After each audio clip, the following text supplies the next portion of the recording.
আমরা এখন শুনব তাঁর কথা, অর্থাৎ আমাদের সেই চৈতন্যের কথা, কনসাসনেসের কথা।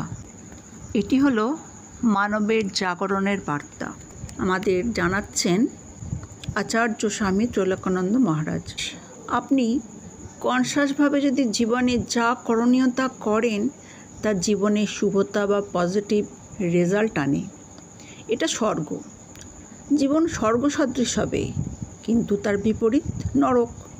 আপনি কনসিয়াসলি যা করার করলেন না, জীবন কেমন বলে অনুভব হবে? নরক।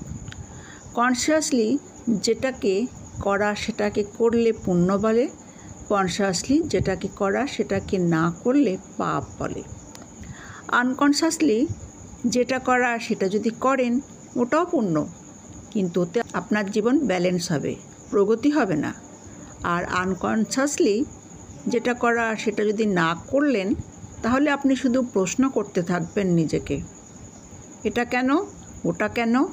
এটিই হলো বেসিক স্বর্গ নরক। যদি প্রগতি করতে হয় তাহলে কি করতে হবে? B conscious.